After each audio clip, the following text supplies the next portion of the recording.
Great. Thanks, Haley. Thanks, everybody, for joining for today's session. So as Haley went through, the three of us will go through our predictions for what we expect to see in the cloud market. And it's divided up into three main areas. These draw from the longer form prediction documents that were published late last year, looking forward into 2022. And so they focus on cloud partnerships, which we think is a really critical area for go-to-market development, and the trend towards ecosystems that really support both vendors as they go to market with offerings, but also customers as they get increasingly complex with the type of use cases for cloud and the amount of cloud solutions that they have within their environments. And then Evan will dive into the cloud applications area.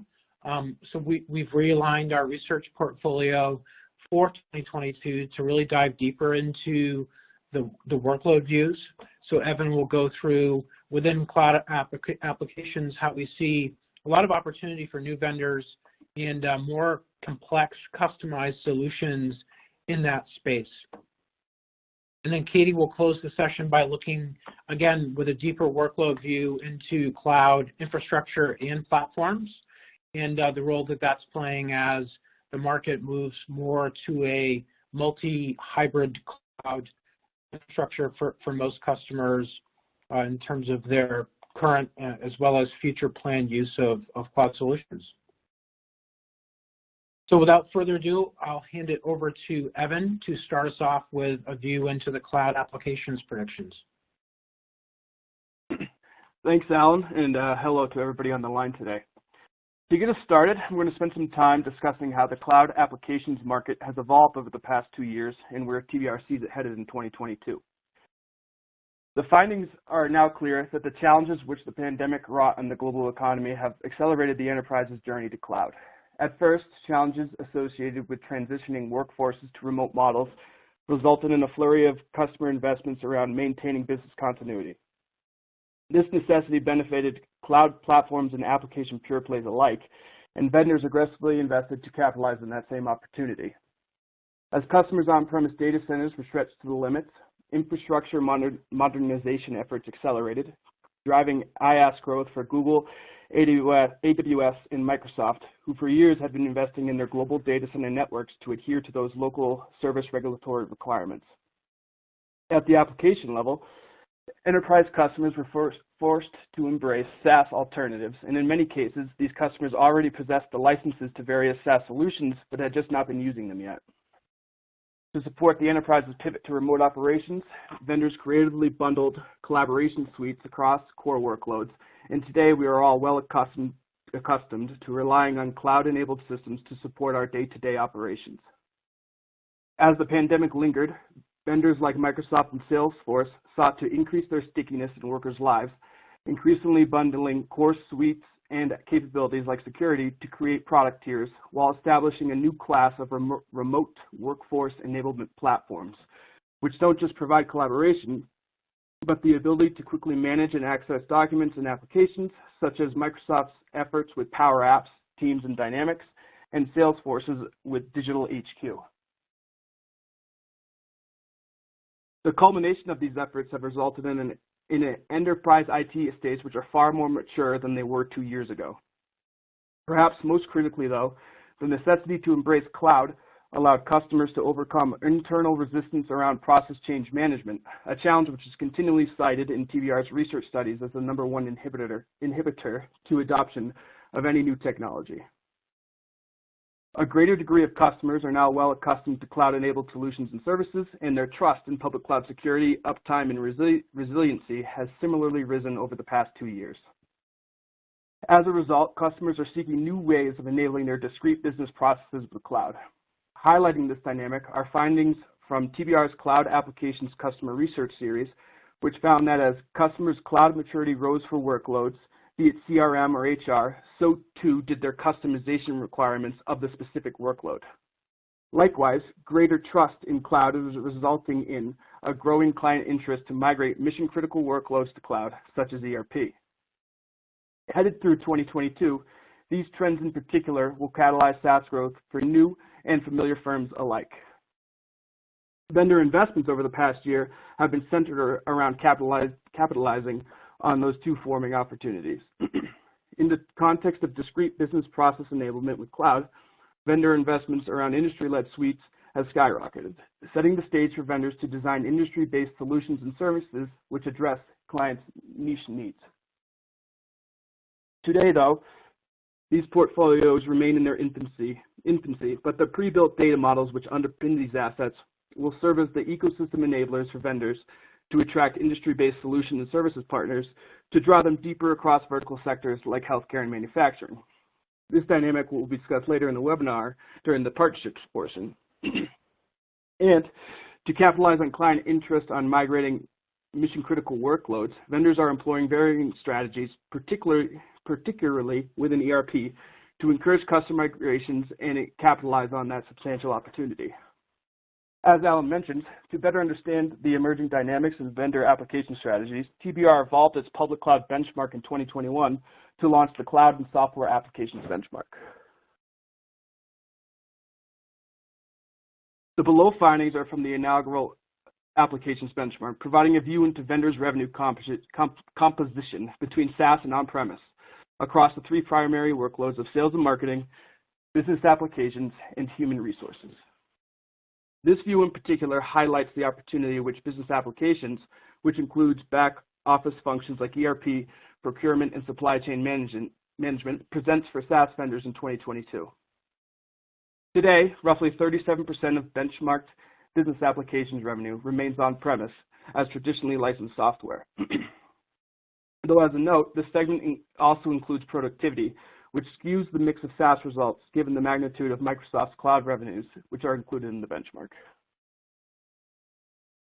To drive customer migrations to SaaS alternatives, enterprise ERP incumbent SAP launched RISE in early 2021, seeking to use business transformation assets such as RPA and low-code development tools as a means of reducing the migration complexity for their customers. To date, though, TBR feels adoption of RISE has largely been from the SMB and mid-market, a notion which is supported by the latest RISE customer findings in S/4HANA revenues. Specifically, as of 4Q21, SAP reported a total RISE customer count of 1,300. Meanwhile, 4Q21 S/4HANA total live clients reached 13,000, driving S/4HANA cloud revenue to $376 million, representing yearly growth of 59%. In comparison, SAP's main competitor in the cloud ERP enterprise market, Oracle, has managed to outperform them over the past year, with 8,500 total clients for its enterprise offering, Fusion ERP, which translated into reported revenue of $706 million during the same quarter. SAP's challenges in migrating enterprise customers are likely a result of the sheer complexity associated with migrating large ERP systems, which run in conjunction with numerous business processes and workflows, a challenge which demands IT services and consulting ecosystem involvement to effectively navigate. Given the initial market confusion on RISE, which was elevated by clients and partners to TBR and customer studies, we feel some services partners may have been reluctant to initially join the program, though SAP has been increasingly adding RISE partners, such as Kyndryl, over the past couple of months, indicating market education on RISE may be improving. Outside of potential partner confusion, alternative deployment strategies being brought to market may also be delaying enterprises' plans to migrate. Specifically, while Microsoft is not a direct competitor in enterprise ERP, the company has been employing a platform-led approach to drive headway in workloads which work in conjunction with ERP. Microsoft strengthened this platform-led strategy in ERP in the last quarter as it acquired Clear Software, an Oracle and SAP integration specialist. This approach allows enterprise customers to augment their on-premise ERP systems with Microsoft's cloud workloads like Dynamics Intelligent Inventory Management, an approach which may be more appealing to traditional lift and shift deployment models given the complexity of ERP systems. These competing approaches to ERP may threaten the velocity by which enterprise ERP incumbents can migrate their existing install base, as it offers a less complex and more immediate way of gaining the benefits of cloud workloads while also maximizing their ROI on the existing ERP systems. Headed through 2022, tracking the performance of enterprise ERP firms' software licenses may provide insight on how customers are choosing to modernize their mission-critical back-office environments. Likewise, as SAP's backlog for S/4HANA continues to grow, tracking the rate at which it is able to convert may provide an indication of how partner efforts are helping to accelerate enterprise migrations. Highlighting this dynamic were comments made by SAP's CEO on the latest earnings call, stating, "On the backlog and visibility of revenue conversion, it is difficult to generalize. We have seen a large rise in cloud backlog, which in some cases have a 7-year transformation horizon. We're talking about landscapes that have thousands of systems to be transformed."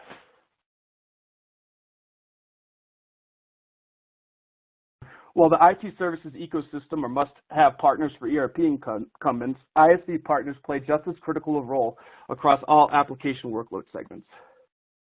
Consider again the earlier conversation around vendors' industry-led suites.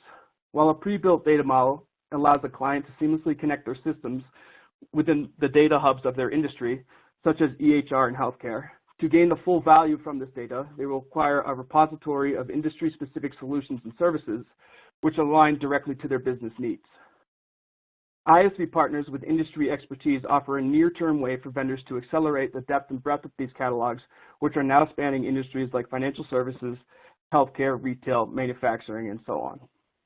The reality is, no one application will be relevant enough to address the discrete needs of clients across vastly different industry sectors. But with an ecosystem of ISV partners running atop their data platforms, their stickiness within the customer environment will grow, providing the opportunity for additional solution layering and bundling to broaden their share of customer wallet. But I would hate to steal the thunder from Allan, who is set to discuss cloud partnerships predictions, so I'll pass it off to him. Allan? Great, thanks, Evan.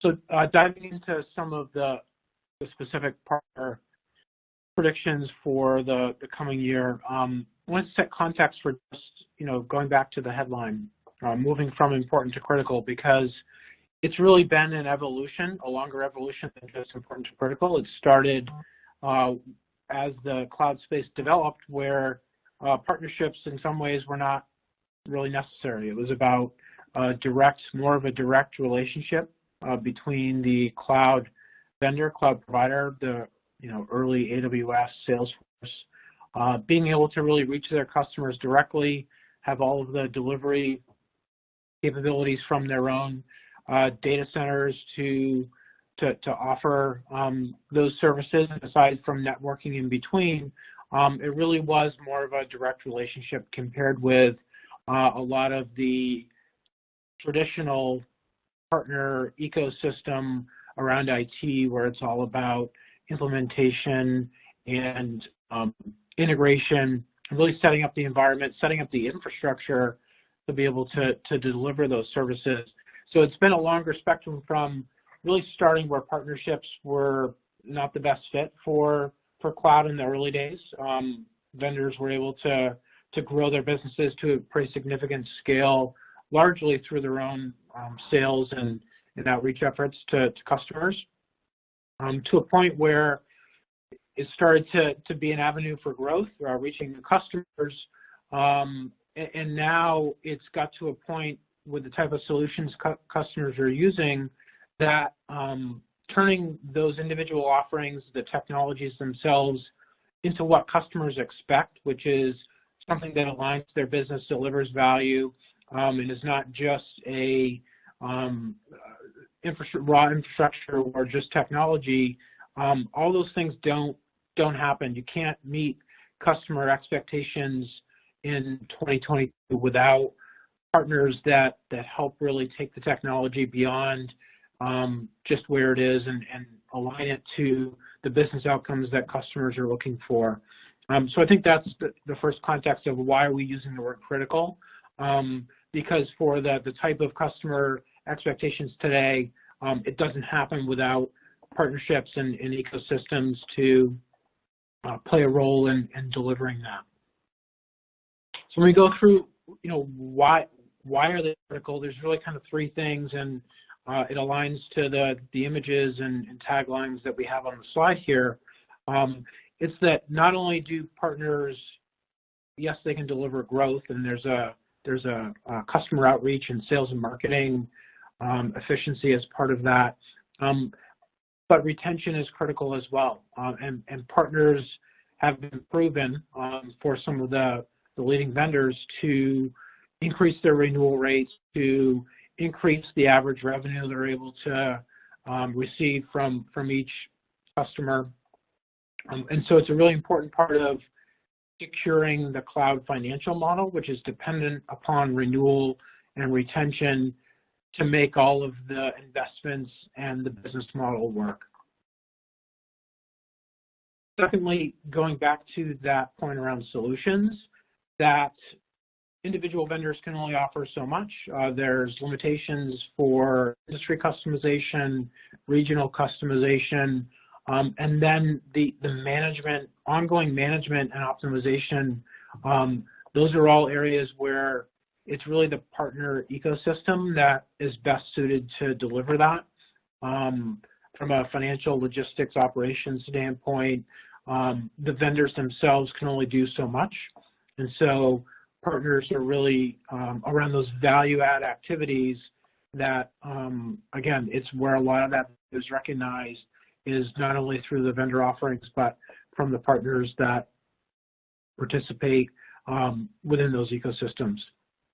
And then lastly, around kind of the activities, there's so many, and we'll go through some of the examples of what we think is really important, what's growing in terms of how partners can have a viable business within working with these vendors, the type of things that customers are looking for, and as such, that vendors are looking to line up partners to provide. It's really getting to that ideal state where vendors, from a cloud perspective, sit at the center of a vibrant ecosystem of partners that extend and complement and enable their end customers to take advantage of the innovation and technology that they're providing. That's where they want to get to. And so looking at the way that partners are organized, we think we'll go through some of the activities that and some of the multi-partner models that need to be enabled in this coming year and beyond to really align the partners within the vendor ecosystem to what customers are looking to do with their use cases and their workloads. And so digging a little bit deeper into some of the evolution of kind of go-to-market to customer success that delivers value for vendors, because the metrics, the way that vendors are evaluating their investments in partner programs, which have been really proliferating over the last couple of years, whether it's AWS really kind of extending, building out program to complement a lot of their direct relationships with customers, or an upstart like Google, smaller presence, but really looking to have partners be their lead go-to-market strategy, and getting to 100% partner attach as part of their customer engagement model, and bringing in new customers via the partner channel, and making sure that connection occurs.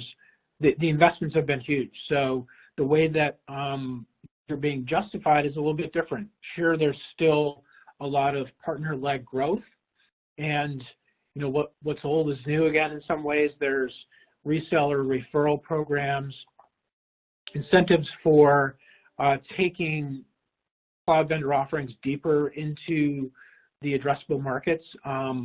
Still a lot of incentives going on around that, but it certainly has shifted to looking at ways that value can be added around the offerings. And so we get to that second area around the value add activities, and not just being a reseller. A lot of these partners are going to participate in multiple different ways. So They can make a little bit of money by being a reseller referral. But the bigger opportunity is to grow their own independent, standalone value as part of the ecosystem. The one that's been growing tremendously is around the ISV ecosystem. The role of marketplaces has evolved significantly, both somewhat from a transactional standpoint, but really providing customization. The transaction may occur offline or direct with some of the partner sales efforts, but making customers aware of all of the different ways that they can extend the value of core cloud offerings. It goes from applications all the way down into infrastructure. It doesn't matter. That complementary solution strategy is a big focus, and getting the development to focus on your platform, your set of offerings. There's been a lot of competition for those resources and those partners to come in and select your platform to base their business and to grow. And so that's really a highlight of the value add. However, there's a services component that is critical as well. And so consulting has always been a focus. We've seen a lot of acquisitions, and we expect those to continue for vendors to bring in expertise around major cloud platforms, major cloud vendors, acquiring skills to capitalize on the consulting opportunity.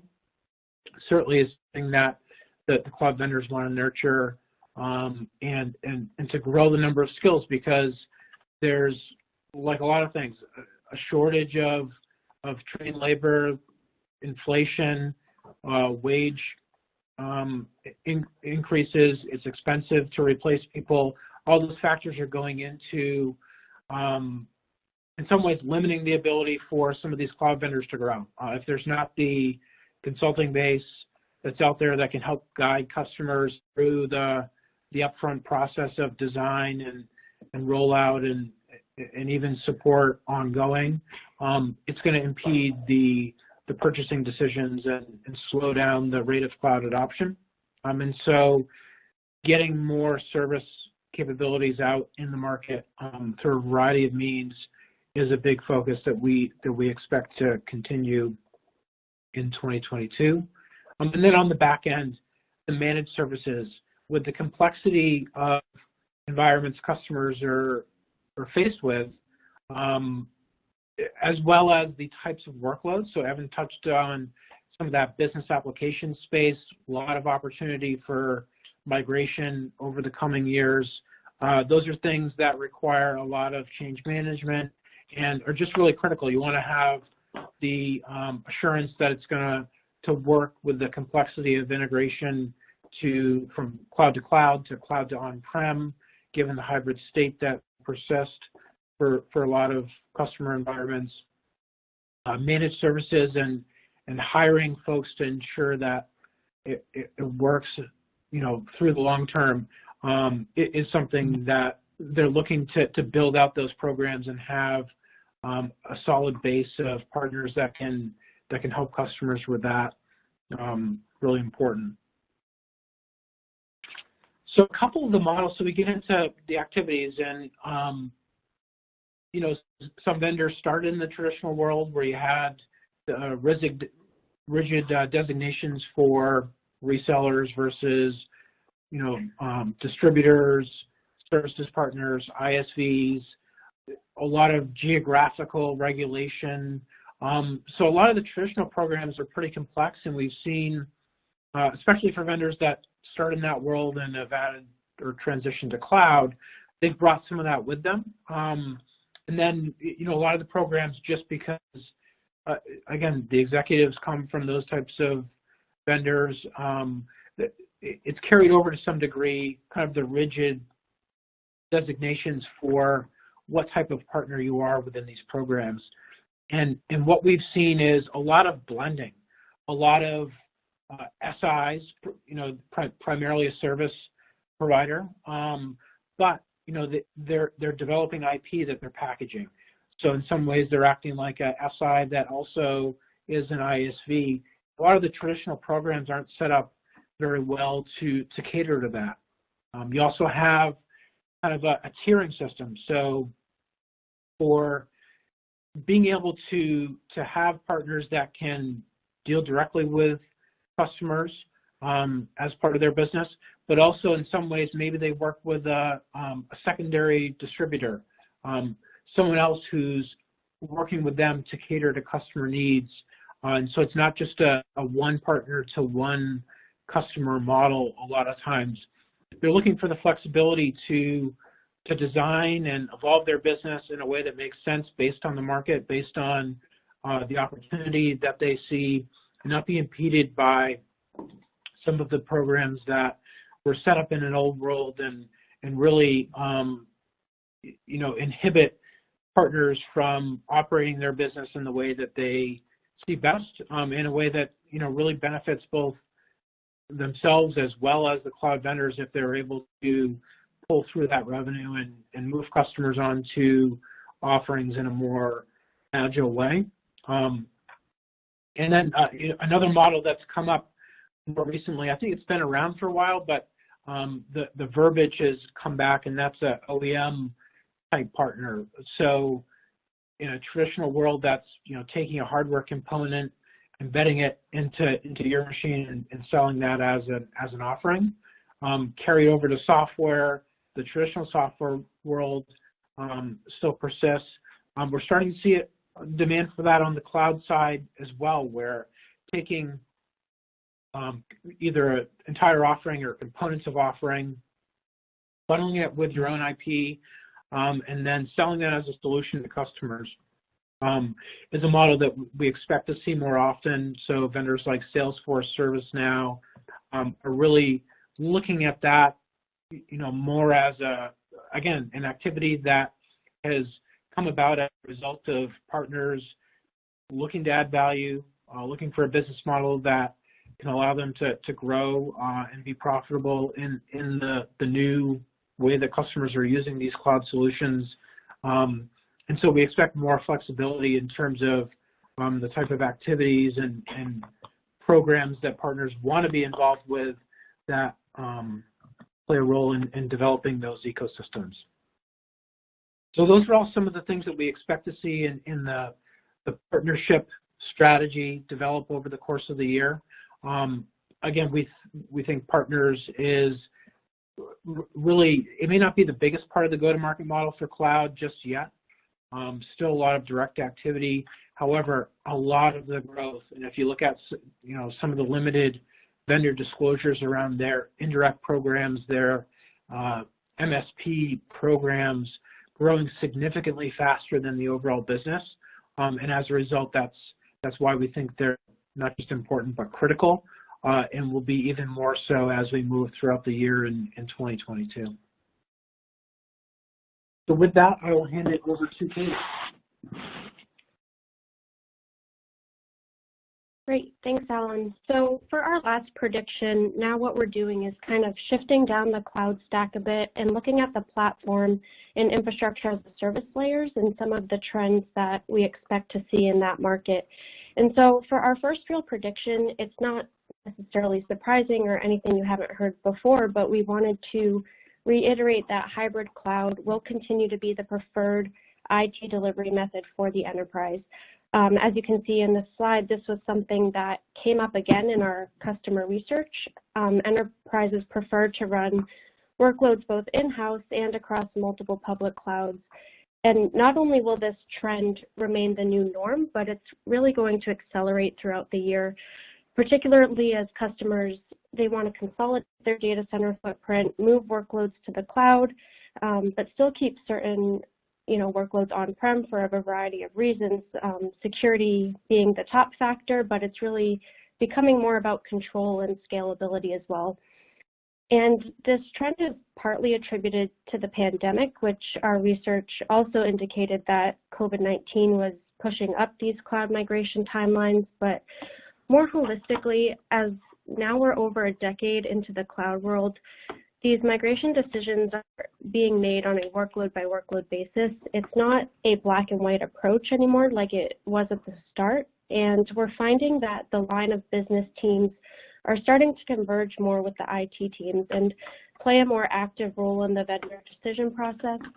And hybrid plays a really big role in that. Customers find value in augmenting rather than replacing their existing IT investments with cloud solutions and services, depending on where they are in the maturity. And the other piece of this too is it won't be hybrid anymore. It's really going to be hybrid multi-cloud. And what we continue to hear time and time again is that avoiding vendor lock-in is really priority one. Customers want to take advantage of the unique offerings that each vendor has, whether it's Google Cloud's AI services or Microsoft Azure for IoT. And we pulled a quote here from an enterprise buyer in the manufacturing space, which I think highlights this point pretty well. Basically, they're saying they want the ability to use tooling that works across platforms, so Terraform as an alternative to AWS CloudFormation, just as an example. And those kind of instances are tying more and more into the skills gap and the labor market dynamics that we're seeing right now. And maintaining these different skill sets across all the cloud platforms is really difficult for customers to execute, and it's just not sustainable. So we're going to see this trend push vendors to broaden their definition of what it means to really be hybrid to include multi-cloud as well. And just to reaffirm the importance of hybrid, one of the examples we called out in our special report is the JEDI contract. This past year, the Department of Defense canceled the initial award from back in 2019 when it went to Microsoft, and it suggests not only how much the IT needs have changed over just the past 2 years, but how they weigh flexibility and the freedom to choose the right vendors that can support them on an agency-by-agency basis. And that's something else we expect to see in 2022. Ties into one of our services team's predictions, which is also the increase in U.S. federal cloud spend, and that it will continue to diversify across multiple cloud infrastructures and architectures. So as hybrid emerges, we're also finding that it's kind of blurring the lines between infrastructure as a service and platform as a service. And so a big trend we're going to see throughout the year is how infrastructure is really about scale, but the PaaS layer is where the vendors will differentiate. And to put that in perspective, just as kind of the saturation of the market, according to our estimates, AWS, Microsoft, Alibaba, and Google Cloud will collectively hold 83% of the public cloud infrastructure as a service market in 2022. That's pretty significant, and we continue to see CapEx budgets evolve as it becomes more important to support these hybrid requirements that we're talking about, especially as customers are starting to be more vocal in their concerns around latency and data sovereignty. Things like GDPR in Europe and China's data security law are having a big impact and driving up demand for cloud services to be delivered in customer-specified locations. A lot of the cloud providers have been pretty articulate in their plans to offer more localized services to a broader audience of customers this year. Just as an example, AWS recently announced it is expanding its local zone footprint outside the US, and these facilities offer single-digit millisecond latency to support certain use cases. And one caveat to that is it's not necessarily just about the number of cloud regions or availability zones, but really data center capacity. And AWS, for example, has a sizable footprint, but has been recently experiencing these outages that have stalled client projects. And in contrast, there's vendors like Oracle kind of going to market with smaller but high uptime, reliable facilities that can address these challenges. The other important trend for the infrastructure vendors kind of ties into the earlier predictions, which we touched on, and that's the importance of the SaaS providers and how we continue to see those vendors look to the big clouds to expand their addressable market without making the big regional investments like the infrastructure players are. Salesforce's launch of Hyperforce is just one example of that. And again, it kind of ties into the industry cloud theme. We saw a lot of investment in these industry-led suites, and that really accelerated in 2021. But as Evan mentioned, the portfolios are still really young, and they're only as good as the industry-specific applications that sit on top of the platforms. And so the ISVs are going to play an important role here too. We think they'll kind of act as more of a go-to-market catalyst for these cloud providers, and they'll draw on the AI and the ML capabilities of the hyperscalers to complement their more niche software solutions. So now moving on to slide 9, where we're kind of building on the theme of how PaaS emerges as the source of differentiation. We wanted to highlight some of the moves these vendors are actually making.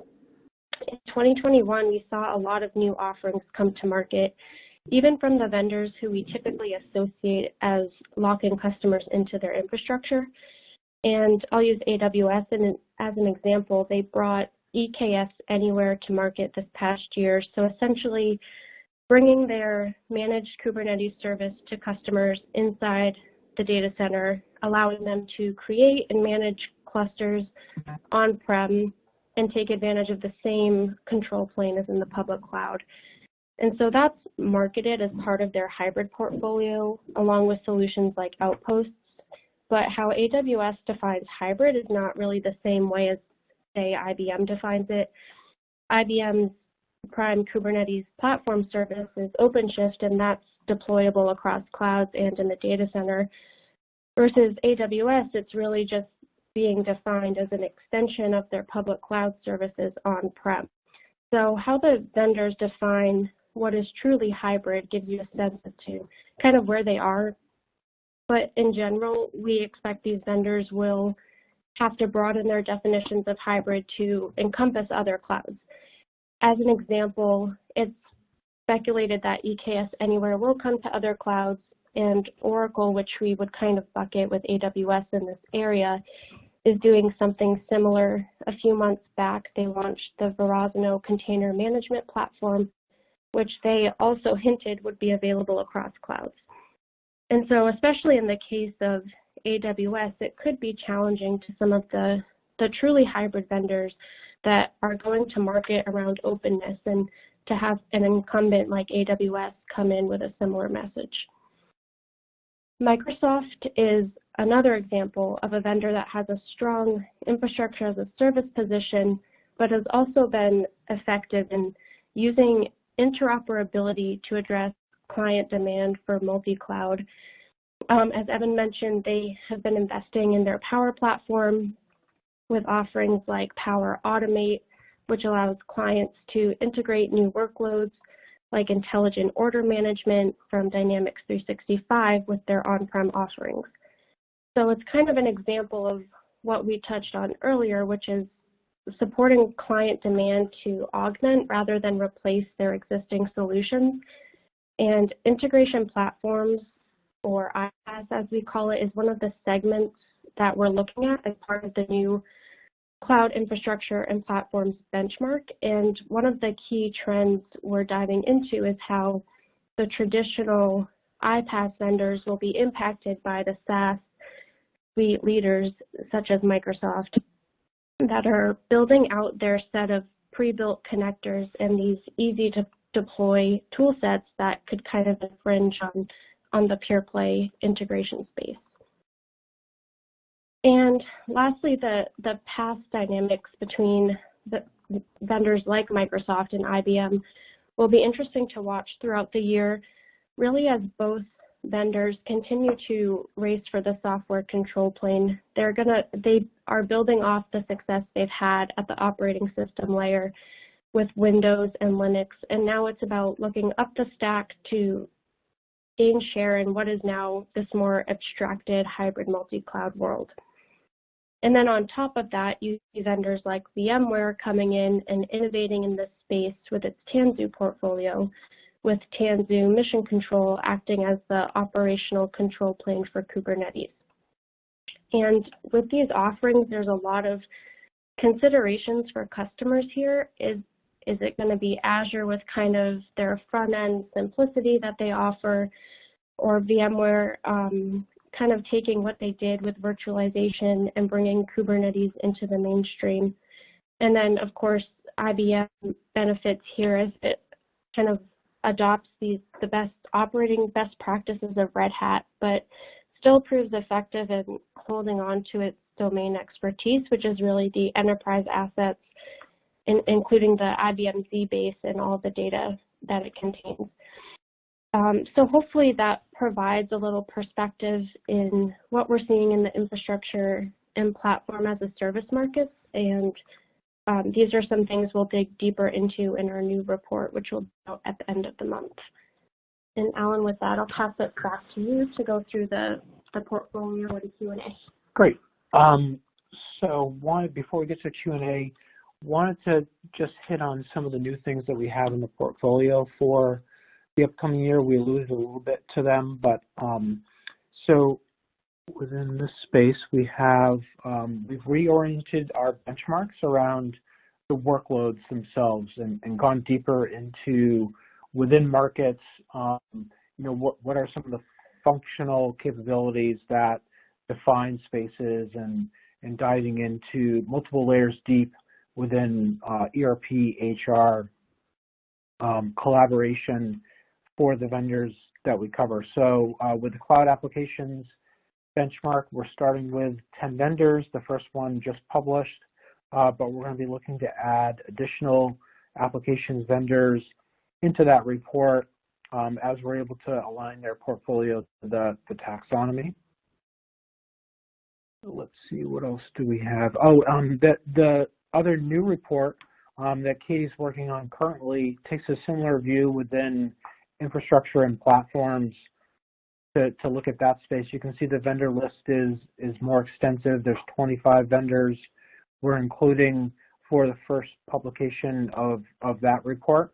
And again, it's going to align with customer research that we do, which really dives in with customers into their use cases and vendor selection for the workloads that they're supporting within the environment. So we're excited about bringing those to market on the benchmark side, as well as the market forecast, which is the future-looking research that looks at market size, vendor share, and segmentation within those spaces. Those two are going to be aligned around that workload view, and so that'll be new and upcoming for the year. The customer research has been aligned around workloads, so no change there, but we continue to get a lot of good feedback and insight through the surveys and interviews that we conduct on an ongoing basis to support those reports. The other area that we're looking at adding new coverage is around the market landscape, so a little bit less quantitative, a little bit more market nascent development, use case, industry flavor for those research reports. And you can see looking at adding coverage with the professional services practice, which Evan kind of straddles both cloud as well as services. So the packaging may change a little bit, but we'll have insight around how major cloud platforms are working with large partners on the SI side to manage their mutual business, and looking at some sizing for who's working with who in a more significant way, and what the focus is for their joint business. So that's the portfolio and what we're going to have for changes for the upcoming year. Wanted to shift now and change over to Q&A. So I'll take a minute to catalog the questions that have come in, but feel free to submit those. Anything that we aren't able to cover, we will reply via email, and can always do a follow-up call to address those. So feel free to add questions. Okay, so the first question is, what is the major concerns customers have behind not going to cloud? Maybe performance, cost, security, or something else.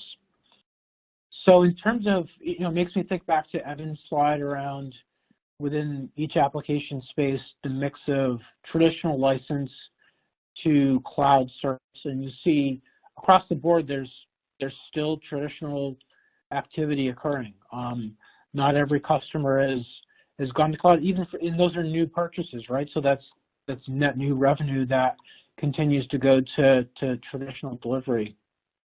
And so, within that, what's going on with those customers, it's really a variety of reasons. I was just listening to an Intuit financial discussion. They talked about for their QuickBooks product, they continue to be surprised by the amount of desktop traditional licenses that they're selling. There's a certain set of customers in the SMB that continues to rely on that product.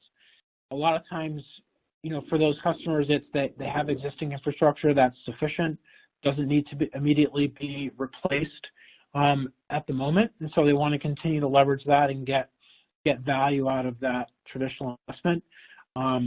A lot of skills are another thing to make that shift. There needs to be the competency within the internal organization to manage it. We've seen, so SMBs clearly have a disadvantage there.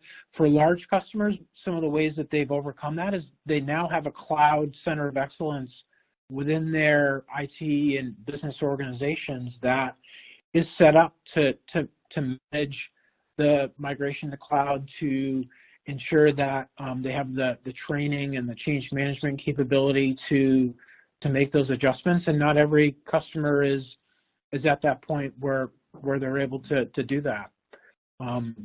Certainly security and performance play in, especially as you look at the more mission critical workloads.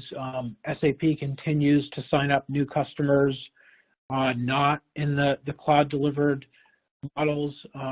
So again, and those are long-term decisions. So customer signs up today, it's probably at least a 10-year horizon for when they consider a different solution and the potential to shift to cloud. So some of that is, still looking for the performance, the ability to guarantee network and latency requirements.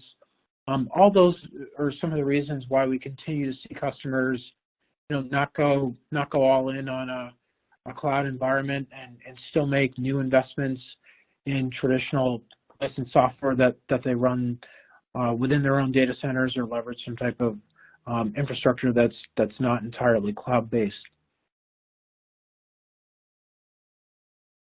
All right, let's see. So I think this is a question around the professional services alliance market landscape.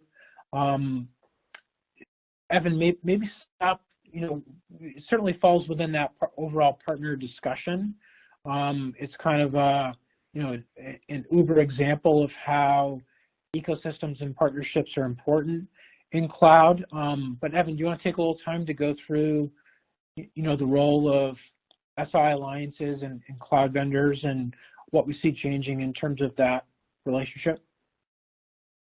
Yeah, certainly. And there's a couple other questions we'll try to hit as well. There's one on what do these providers want from their partners, which is good to incorporate into it. And so when we kicked off the research on the alliances ecosystem, I want to say about a year ago now, one of the interesting things we had heard was the emergence of cloud commits.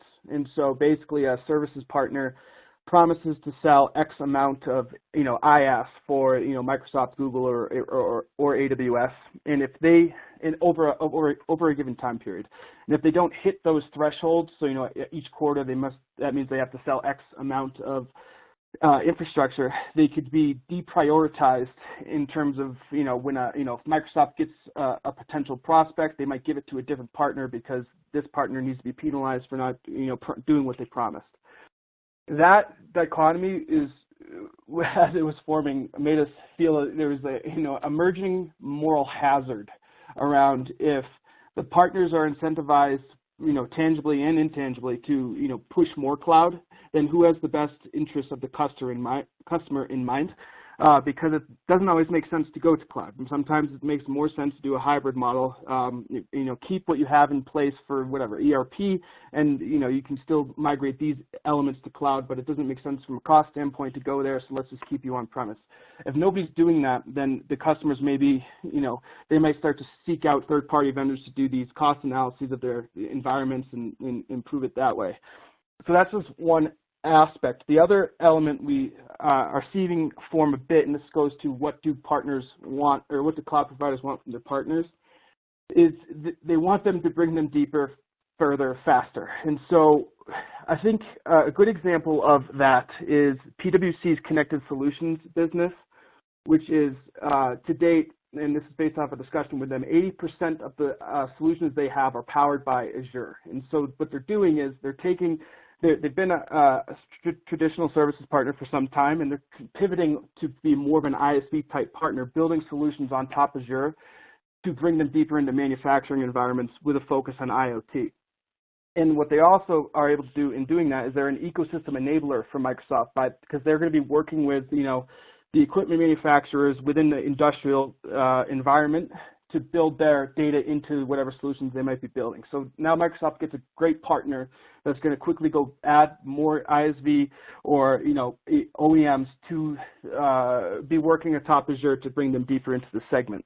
So I think that represents a really good way for services partners in particular to bring to bear their hands-on experts in terms of the consultants who understand the actual processes of these various industry sectors to provide that insight to the platforms who are trying to build these industry-led suites. I mean, we saw Microsoft launched the Cross-Industry Solutions Group in, I want to say, 2Q20, and they hired Amaro Bosch of Accenture. And then more recently, though, what they've done is almost pivoted to be more reliant on the partners. And so part of, our hypothesis is maybe what they did by doing cross-industry solutions is they understood this is what we need from our partners. This is the information we want to be able to incorporate into our R&D processes. And now they can go try to get that from those partners and make them more of a part of their R&D over time. Great. Thanks, Evan. Let's see, next question is, what do we see for the prospects of Google Cloud versus AWS Azure? Are customers preferring GCP over others for specific workloads? Since Catie covers Google Cloud, I'll hand it over to her. Yeah, I think for Google, in general, an overall lack of maturity, some enterprises feel that they're ill-equipped to offer certain features required of their cloud environment, but we continue to hear that Google stands out in a number of areas, including SAP workloads. They're price competitive there, machine learning, AI, data analytics, any application modernization use cases, like with solutions like Anthos. We've heard customers, migrate their data engineering solutions to Google Cloud. Things like BigQuery and Data Studio provide a lot of value that they don't see the others, they don't see AWS and Microsoft Azure offering. Great. All right, let's see. How do the big four hyperscalers rate against each other in terms of market share? AWS, Google, Microsoft, and Alibaba. So we can, there'll be specific numbers, and in the reports, it does evolve quarter to quarter. But in general, when we look at the share, Microsoft, due to its breadth across all three major categories, infrastructure platform, as well as software as a service, is the largest cloud vendor from that standpoint. Their Azure is, if you look at just Azure, it is smaller than AWS, and so AWS really at the infrastructure and platform level is the largest provider.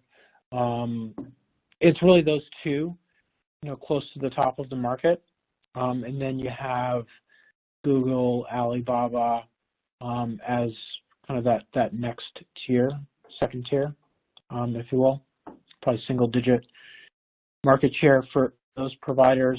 And beyond that, there's IBM, Oracle, SAP to some degree.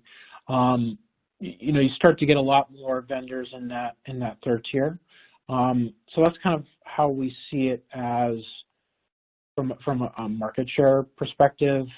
AWS and Microsoft, Google and Alibaba, and then the rest of the more focused, I'll say, cloud providers, as well as the geographic diversity as you get into Europe and Asia. Okay. Let's see, a question. What impact do you see the Russian invasion of Ukraine having on the market? So this one obviously didn't make the predictions because didn't have a great sense of what was going to come up. But as we've been looking at what's going on, the impact, a lot of it comes down to, certainly there's a developer base within Ukraine and adjacent countries that is seeing a lot of disruption. So, it's been, a couple weeks now. As it draws on, a lot of organizations are figuring out for the workforce that remains where they can set up and safely continue to do their jobs best they can given the circumstances. So a little bit of disruption there for companies that leverage the IT skills within that region.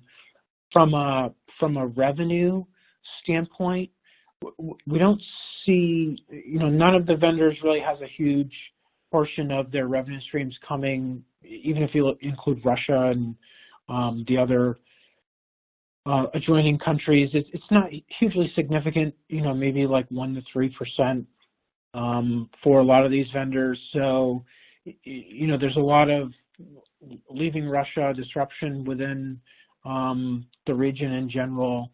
So there is a little bit of revenue on the line, but it's not huge.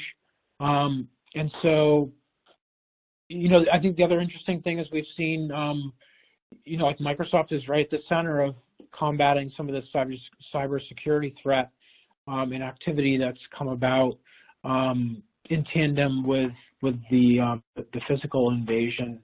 And so really a change of positioning if you go back long term with Microsoft, where they're now, consulting with nations and helping to promote security and improve that. So just dramatically different than some of the early security issues that they had in the traditional software model.